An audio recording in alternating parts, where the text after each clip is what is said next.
The air is thick with smoke and your lungs sting as you push closer to the square. The crowd shifts restlessly, whispering in tones that tremble between fascination and fear. Before you, tied to a wooden stake and framed against the rising blaze, stands a girl barely 19. Her hair, once cropped short to fit beneath a soldier's helmet, clings damp to her forehead. The flames snap at the brushwood beneath her feet, crackling louder than the murmurs of the crowd. You catch the acrid scent of tar mixed with the sharper sting of burning fabric, and it makes your stomach turn. The truth is simple. You probably won't survive watching this, and yet you can't look away. Just like everyone else gathered here in Rouen on that May morning of 1431, this is Joan of Arc, visionary, warrior, condemned heretic. She stares ahead, eyes fixed not on her executioners, but on something far beyond them. Some swear she's looking at heaven itself, others whisper she is simply lost in delirium. The executioner piles more wood close to her legs, and suddenly the fire leaps higher, a rush of heat that sears your eyebrows even at this distance. People in the front row recoil, clutching their cloaks over their mouths, trying to shield themselves from the stench already rising. Burning flesh has a way of sinking into memory. It clings to clothes, to hair, to the very back of the throat. Chroniclers would later note that more than one strong man vomited openly into the dirt that day, unable to endure it. You hear Joan begin to pray. Her voice is steady, remarkably so considering the fire is now climbing her body. She calls out to Christ, and some in the crowd answer her prayers with sobs. A friar leans forward, holding up a wooden cross to give her comfort, and the sight brings a lump to your throat. Historians still argue whether Joan's trial was ever truly about heresy, or if she was just a pawn caught in the brutal machinery of English politics. To the people watching here, though, none of that matters. They're transfixed by the raw immediacy of suffering. As the flames rise, you notice something odd. Joan doesn't scream at first. She coughs, yes, and gasps, but her voice is calm, almost otherworldly. Some later swore this composure proved she was truly sent by God. Others insisted it was the stubborn pride of a peasant girl who refused to break. The crowd sways with these conflicting emotions. Some cheer, spitting at her name. Others clutch at their rosaries, horrified by the spectacle yet unable to leave. A gust of wind shifts the blaze, and now the fire licks up her torso. The skin blisters, the smell worsens, and the first real scream bursts forth, high-pitched and ragged. It slices through the murmurs like a blade. You watch as several women stagger back, pressing handkerchiefs to their mouths, unable to bear it. One soldier leans on his pike for support, his face gone pale. Yet others push forward, determined to witness the moment when her body finally succumbs. Humans are contradictory like that, half horrified, half hungry for the very thing that horrifies them. A quirky detail from the Chronicles says the executioner himself begged for forgiveness later. He feared he had damned his soul by burning a saint. That may have been guilt, or maybe clever storytelling to ease his conscience. But here, in this square, there is no such comfort. The fire roars, the girl cries out once more, and the crowd heaves as if one giant stomach has turned. At last the flames collapse inward. The timbers creak, her voice falters, and smoke curls into the sky like a signal none can misinterpret. Whatever Joan of Arc was, saint, heretic, soldier, girl, she's gone now, leaving behind the unforgettable smell of ash and charred bone. Some swear they see a white dove rise from the flames, though it might only be drifting ash. Whether miracle or hallucination, it spreads through the crowd like wildfire, making even those who cheered moments ago tremble with doubt. You stand among them, shaken, smoke in your throat, wondering if you've just seen divine injustice or divine proof. Either way, you'll never forget the sound of retching around you as the execution ground clears. The memory of that smoke still clings to you as the crowd thins, but you are pulled onward, down another cobbled lane where whispers lead to a different kind of cruelty. Here, the air is fresher, though soon you realise that the sharp tang of pine resin, rubbed into timbers for strength, does little to mask what's about to happen. You step into a market square where a massive wooden wheel stands upright, rim gleaming from the polish of countless horrified eyes. Today, it is not turning with the cheer of a festival ride, but waiting, ominous and still for its victim. The breaking wheel, a tool of justice so elaborate in its brutality that even those who ordered it sometimes regretted it afterward. The condemned man is dragged forward, his arms tied to a stout plank, his face pale but defiant. Around you, villagers shift uneasily. They know this will not be quick. Unlike hanging or even burning, this punishment is methodical. His limbs will be shattered one by one, bones broken against the rim until his body resembles more a grotesque bundle of sticks than a human form. You feel your stomach knot, as if it already knows what's coming. A woman beside you murmurs a prayer, though whether it's for the condemned or for herself you can't tell. The executioner steps forward, wielding a heavy iron bar. With a theatrical flourish he lifts it high, and for a moment the crowd seems to hold its breath. The bar crashes down with a sickening crack.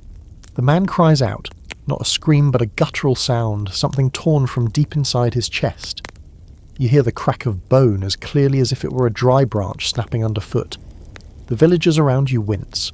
One boy covers his ears. Historians still argue whether the breaking wheel was meant more as a deterrent or as entertainment. But standing here, you see no one entertained. Faces are pale, mouths tight, some eyes watering from a mixture of pity and nausea. The executioner moves with grim precision, striking again then again. Each blow reduces the man's limbs to useless angles, bent where no joint should bend. Between strikes, the victim gasps prayers, sometimes curses, sometimes nothing at all. The human body, you realise, has limits to both pain and endurance. Yet here, the wheel is designed to stretch those limits until onlookers themselves can't endure watching. A quirky tidbit often overlooked. In some regions, after the breaking, the body was woven through the spokes of the wheel and left raised on a pole, like some gruesome wind chime, to remind passers-by of justice's reach. That's not for today, but you can almost picture the crows already circling. The crowd shifts uncomfortably. One man mutters about leaving, but his wife hisses that they must stay. This is justice after all, and turning away could be seen as weakness. Still, you notice more than a few people step back, clutching their stomachs. One woman vomits discreetly behind a barrel, her shoulders shaking, while others avert their eyes at each new crack. You think back to that earlier fire and realise that sound is worse than sight. The ear doesn't forgive as easily as the eye. At last the blows slow. The victim, broken but not dead, is lashed to the wheel's spokes, his head drooping forward. A priest recites prayers, his voice trembling, perhaps more shaken than he'd like to admit. The condemned groans faintly, breath rattling, and you wonder whether he even knows he is still alive. There's a silence in the square now, heavy and oppressive. No cheering, no chatter, just the uneasy shifting of feet and the occasional retch as someone fights the sickness rising in their throat. Historians debate whether the wheel lingered because people believed it divinely sanctioned, or simply because it was effective at terror. But here, with the scent of sweat and blood thick in the air, it doesn't feel divine.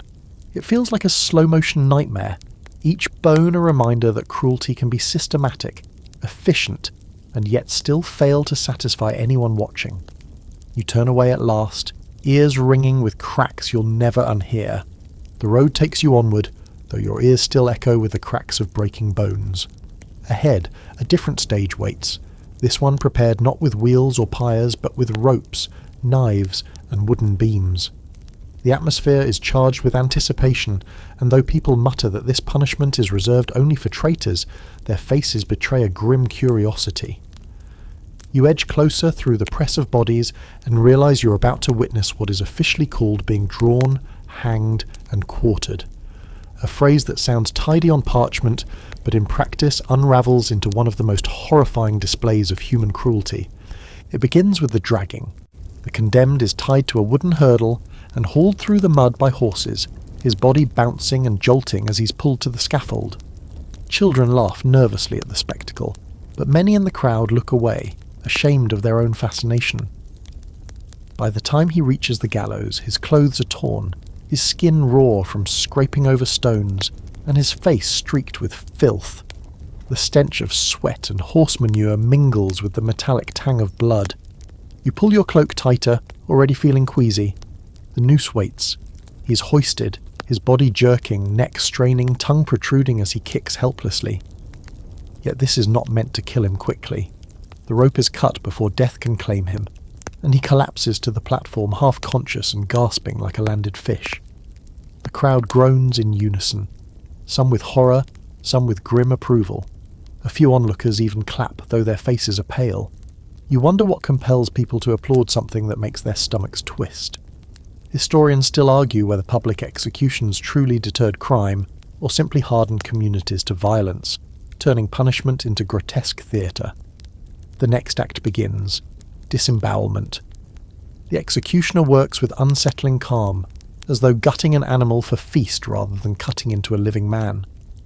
The belly opens, and the smell hits the front rows instantly. Steaming entrails glisten in the morning light. You hear gagging, loud and unrestrained, as several in the crowd double over.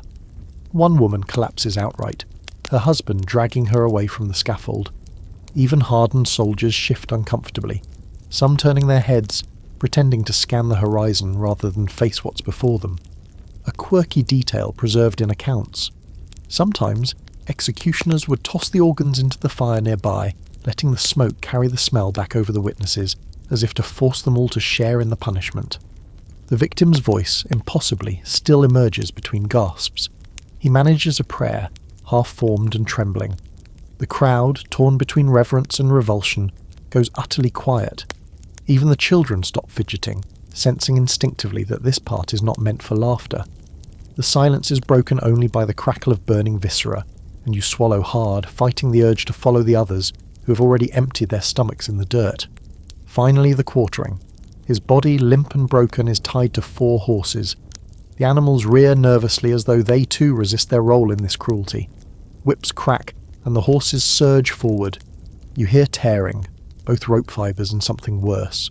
Gasps rise from the crowd, mingled with moans of disbelief. The executioner raises bloody fragments in the air as proof of justice done, but no one cheers now. Instead, there is a heavy silence broken only by retching sounds, and the shuffling of feet as many push desperately to leave.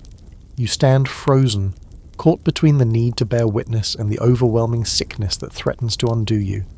This punishment, you realise, is not just for the traitor but for everyone watching. It carves itself into memory, a cruel reminder that justice can be as terrifying as the crimes it condemns.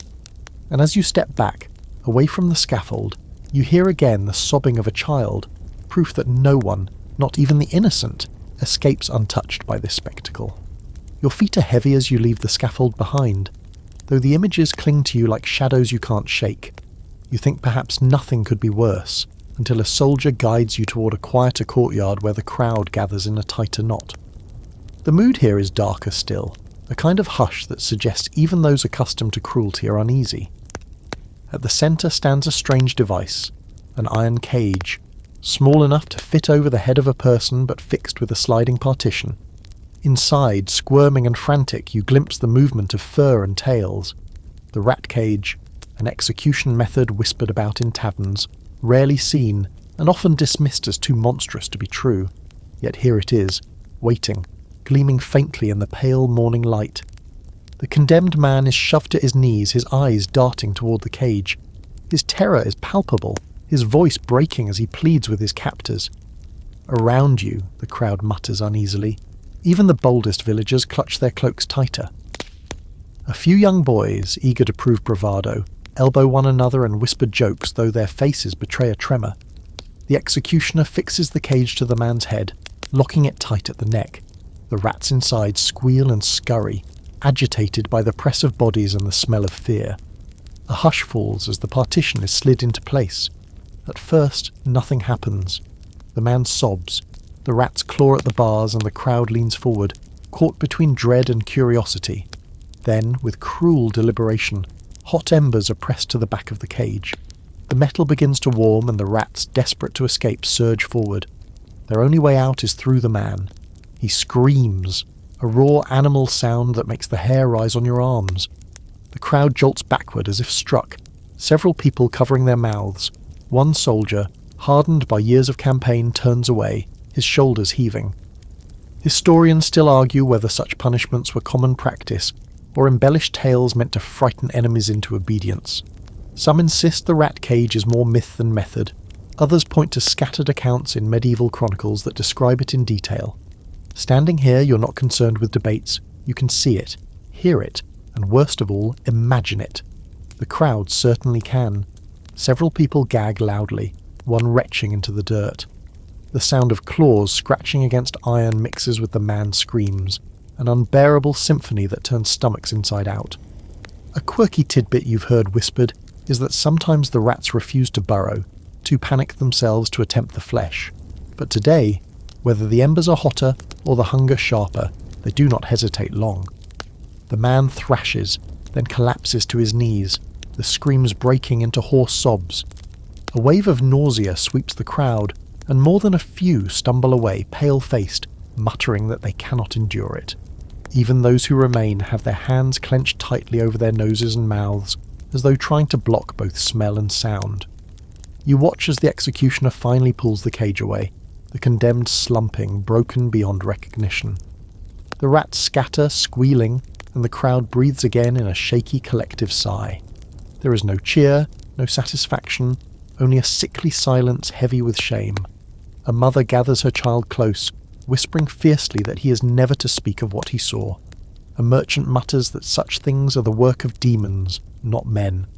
You stand among them, queasy and shaken, realizing that punishment here is not just about pain, but about forcing everyone, victim and witness alike, to carry the horror home with them. As the courtyard empties, you notice that no one looks each other in the eye. They walk quickly, heads down, as if to pretend they were never here at all. Yet you know that long after the screams fade, the memory of scratching claws will return each night in the quiet moments before sleep, and that is a punishment in itself. The courtyard empties into narrow lanes, and though you hope the next crowd has gathered for something less harrowing, you quickly realise your wish is in vain. A large cauldron dominates the square, steam rising in ghostly ribbons as attendants shovel wood beneath its belly. The heat radiates outward, making the front row of onlookers sweat despite the cool morning. You draw closer reluctantly, the thick smell of oil and fat already heavy in the air. This is no feast day preparation, no communal broth.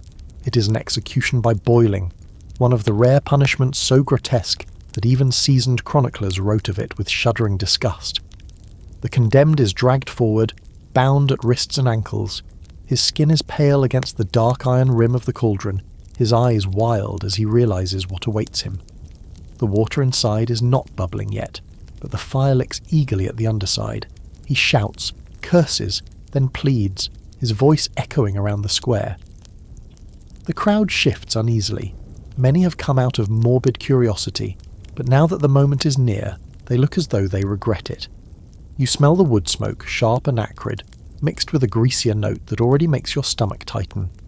The executioner and his assistants seize him and with brutal efficiency lower his legs into the cauldron.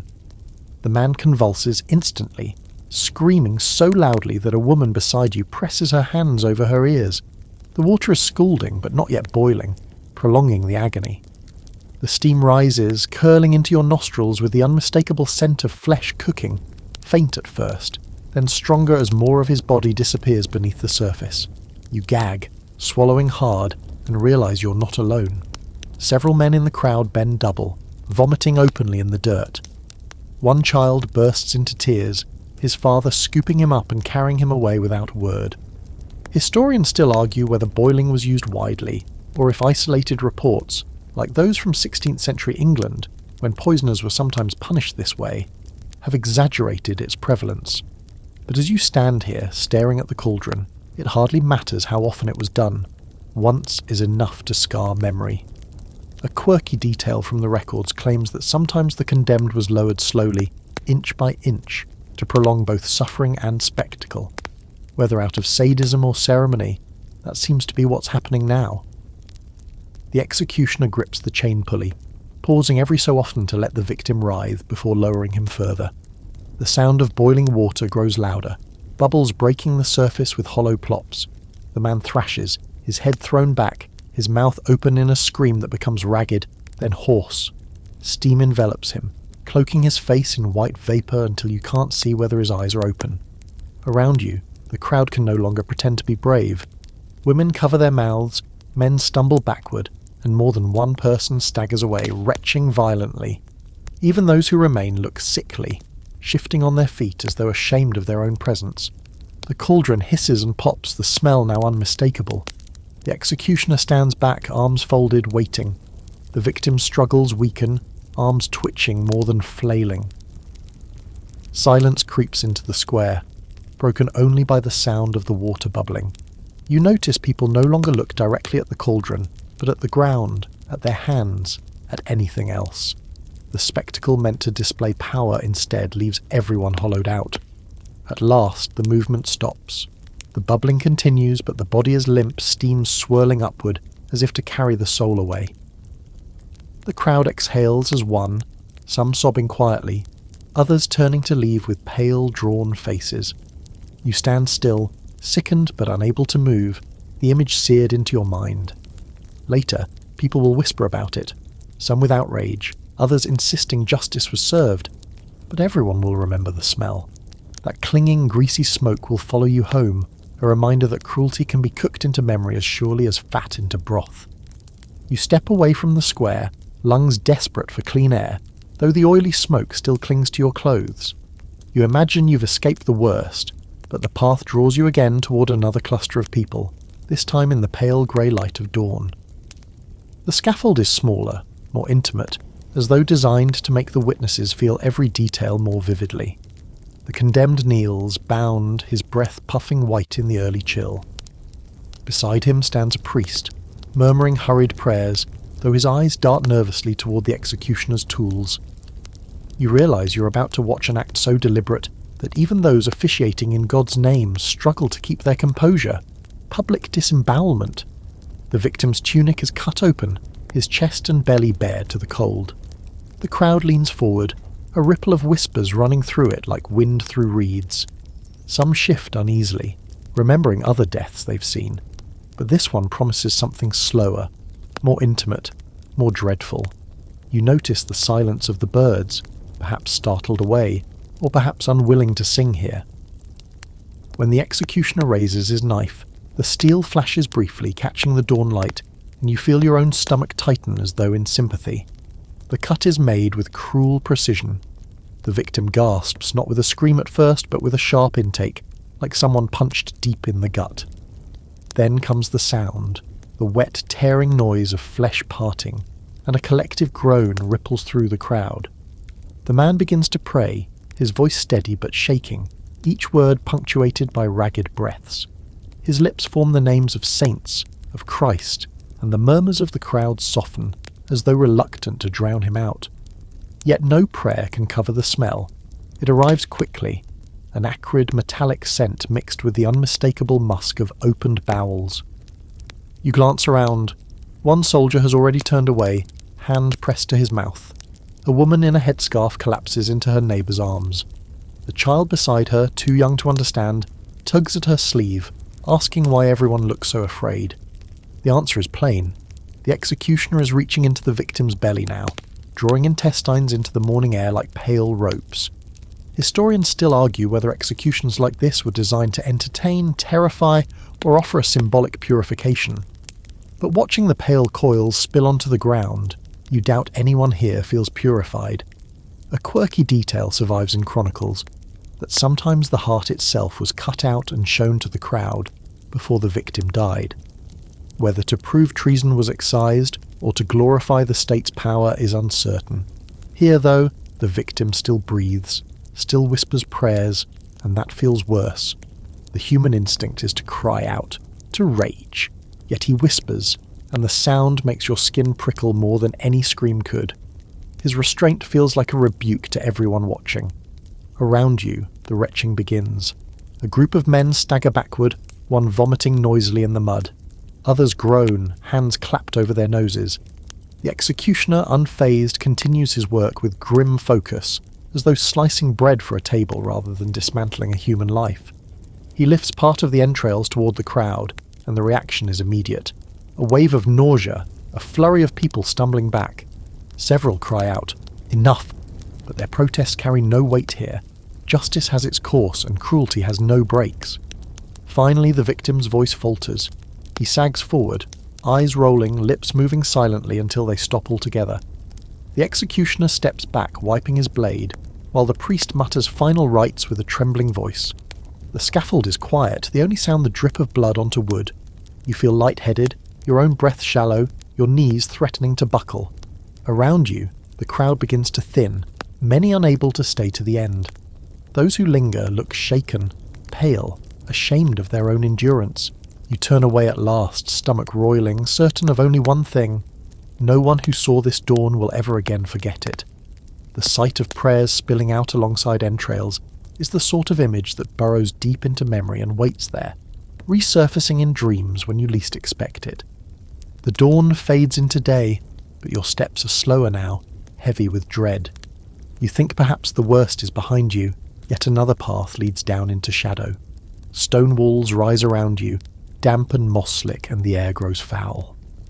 A guard unlocks an iron door and gestures for the crowd to follow, though only the bravest descend. Torches gutter, smoke curling against the ceiling, as you step into a dungeon chamber. At its centre yawns a pit, an oubliette, a place where the condemned are not executed in moments but abandoned, lowered into darkness to die by hunger, thirst, and despair. You peer over the edge, the stench rising like a physical blow, sour and sweet all at once, and you understand why many in the crowd cover their noses immediately, gagging at the smell. The prisoner inside is already wasted, his frame gaunt, his skin stretched tight over bones. His eyes glimmer faintly in the torchlight, fever bright, and his lips are cracked. He whispers something, perhaps a plea, perhaps a curse, but his voice is too faint to carry. Around you, some shuffle uncomfortably. This is not the dramatic violence of a burning or quartering. It is slower, subtler, and in many ways far worse. Watching someone rot alive is like watching time itself commit murder. Historians still argue whether oubliettes were common practice or more symbolic threats, since few records detail their use. Some suggest they were storage pits repurposed into cells, others that they were built specifically for cruelty. Standing here, you don't care about debates. The stench of human decay rising from the darkness is proof enough.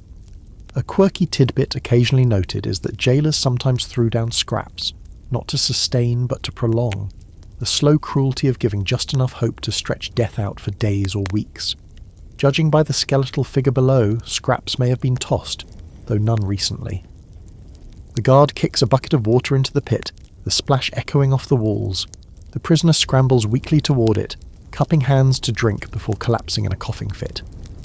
The crowd shifts back, faces pale. It isn't a spectacle of blood, but of smell and sound, the hacking cough, the groan of thirst, the flies buzzing thick around the opening. Several people retch openly, the fumes too strong to suppress. One woman stumbles up the stairs, gagging, and the guard laughs cruelly, saying she lacks the stomach for justice, but you notice he too keeps a handkerchief at his mouth. The oubliette is punishment by erasure. The word itself means to forget, and that's precisely the horror. You are meant to vanish here, not in fire or blade, but in silence. The prisoner knows it. His eyes meet yours, and though you wish to look away, you can't. It is a gaze that asks not for pity, but for memory. He wants someone, anyone, to remember he lived before he disappears into rot. You feel your throat tighten, guilt pressing as heavily as the smell. Time drags in that chamber, each moment heavier than the last. The crowd thins quickly, unable to bear more than a few minutes. Vomit stains the steps where some fled too late. You linger a little longer, though nausea coils in your stomach, until the prisoner slumps again into shadow, his breathing ragged and slow. The guard shrugs, swinging the door shut. Out of sight, out of mind. As you emerge back into daylight, the air feels sweet despite the city's filth. You breathe greedily, though the stench clings inside your nose. The oubliette has taught you something terrible, that sometimes the cruelty is not in the blow or the fire, but in the waiting, in the deliberate abandonment that makes people complicit simply by forgetting. You climb out of that dungeon with legs trembling, grateful for the open sky even if it's grey and damp with drizzle. The market square ahead looks strangely festive at first glance. Bright banners strung between poles, merchants shouting over the clamour, but the centrepiece is not a festival stall. It's a great bronze statue shaped like a bull, polished to a gleam so bright it reflects the cloudy daylight. Its hollow belly is large enough to hold a person, and a hinged door in its side gapes open like the mouth of a furnace. You've heard whispers of this contraption, the brazen bull, a device said to turn human screams into the bellow of an animal, transforming agony into eerie spectacle. The condemned man is dragged forward, wrists bound, his eyes darting wildly as he sees the open belly of the beast. The crowd surges with a murmur, half curiosity, half dread. Even those who push close can't decide whether they are about to watch a miracle of invention or a nightmare given metal form. The executioner gestures toward the opening, and the man resists, shouting protests until he is shoved inside. The door clangs shut, the sound echoing in your chest like a tomb sealed. At first there is silence, then attendants heap wood beneath the bull, striking sparks until flames take hold. The fire licks upward, smoke curling around the bronze, which soon glows faintly with heat. The crowd leans forward, expectant. You imagine the inside, the air thickening, metal burning against skin, and your throat tightens with dread. When the first cry comes, it is muffled, but not for long. The sound rises, distorted by pipes built into the bull's head, and emerges as a chilling bellow. The crowd jolts, gasps, some covering their mouths. A few children laugh nervously, thinking it truly sounds like an animal, but their mothers hush them quickly, eyes wide with horror. Historians still argue whether the brazen bull was ever used in reality, or whether it belongs more to legend than practice. Ancient sources attribute it to Phalaris, a tyrant of Sicily, but later scholars suggest it might have been exaggerated to paint him as monstrous. Yet whether myth or truth, here you stand, the smell of scorched metal filling your nostrils, and the sound of that bull's roar makes the question feel irrelevant. People believe it is real, and their stomachs twist accordingly. A quirky tidbit says the inventor of the bull, when he presented it to Phalaris, was supposedly the first to be tested inside it. Tyrants, after all, do not like being reminded of their cruelty. It unsettles them. That story drifts through your mind now as you watch the bronze beast tremble faintly with the thrashing within. The bellowing grows louder, a grotesque parody of life. You notice the front rows shifting uncomfortably. One man turns aside and vomits against the base of a pillar. Another staggers back, swearing softly that he cannot endure it. The spectacle is too strange, too unnatural. Pain should sound human, not like an animal's groan echoing over cobblestones. The bronze darkens as heat builds, and thin smoke seeps from the nostrils of the bull. The crowd recoils, hands pressed over noses as the acrid smell grows stronger. A woman faints, her husband dragging her away, while others shuffle uneasily, torn between morbid fascination and the sickness rising in their throats. The cries within weaken, then falter, and at last the bull's head falls silent. Only the crackle of flames remains. The executioner bows slightly as though he has just completed a performance, but no applause follows. The square is quiet, haunted. People disperse quickly, murmuring, some gagging into their cloaks, others walking stiffly as though in shock. You remain a moment longer, watching smoke curl from the nostrils of the bronze beast, and you wonder if memory itself will one day burn this image from your mind, or if it will bellow back at you forever when the world falls silent. The smoke from that bronze beast still clings to you as you walk on, though the drizzle has turned to a steady rain. Cobblestones gleam slick beneath your boots, and your heart hopes the weather has washed away the last of the cruelty. But around the bend you find another crowd huddled in grim silence, their eyes fixed on a circle of stones piled in the square. This is no bonfire waiting to be lit. It is a grave built in reverse, stones stacked upward, one layer at a time, with a condemned woman crouched at its centre. Her face is pale but resolute, rain streaking down her cheeks as if the sky itself weeps with her. You quickly realise this is no execution by blade or fire. It is death by pressing, buried alive beneath stones, each one a deliberate weight crushing life out of the body. The woman's hands are bound before her, but she kneels upright, eyes raised defiantly toward the watching crowd. Some whisper her name, others mutter words like witch or adulteress, though no one dares speak too loudly. The first stone is placed on her lap, a flat slab, heavy enough to make her flinch. She exhales sharply, then raises her chin again.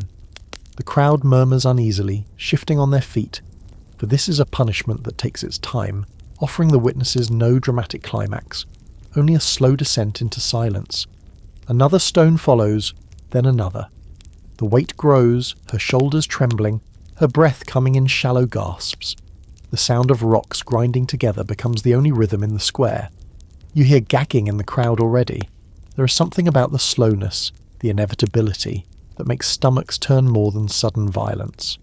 Historians still argue whether such punishments were rooted in law or mob vengeance, since records blur between official decree and communal rage.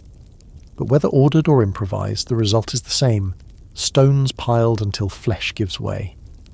A quirky tidbit sometimes whispered is that victims under pressing would call out "more weight," not as defiance, but as a way to end their suffering faster. Whether myth or truth, the idea clings to you now as you watch the woman sag beneath the mounting load. Her chest rises and falls in rapid bursts, her face pale, lips pressed tight. She makes no plea for mercy, no cry for speed, only a grim silence that unsettles even the boldest onlookers. The rain mingles with tears on more than one face. A young man stumbles back, clutching his mouth, vomiting into the gutter. Another woman covers her child's eyes, whispering that this is no lesson for the young. Yet still, the stones keep coming, each one a dull thud that sends ripples of nausea through the square. You feel your own breath catch, as though the weight presses on your chest too. Finally her body slumps forward. The stones shift, pressing harder, and a muffled sound escapes her lips.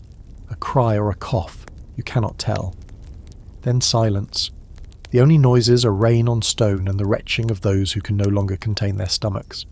Several in the crowd collapse to their knees, overwhelmed not by spectacle, but by the grinding inevitability they just witnessed. When at last the executioners step back, the pile of stones stands high, a grim cairn in the centre of the square. No cheers rise, no prayers linger. People scatter quickly, ashamed and shaken, unwilling to glance at one another. You remain for a moment staring at the mound, rain dripping from your hair, your chest tight with an invisible weight that feels as though it will never lift. Rain still patters on your shoulders as you move with the crowd, but now the scene changes. The square ahead is broader, brighter, and filled with more people than you've seen all day. Banners ripple in the wind, drums beat, and vendors sell roasted chestnuts at the edge of the throng. It feels almost like a festival, until you notice the looming wooden scaffold at the centre, the angled frame of a guillotine rising stark against the grey sky. The revolution has made execution into a civic ritual, and here in France thousands gather not to watch someone burn or starve or be pressed, but to see heads roll cleanly.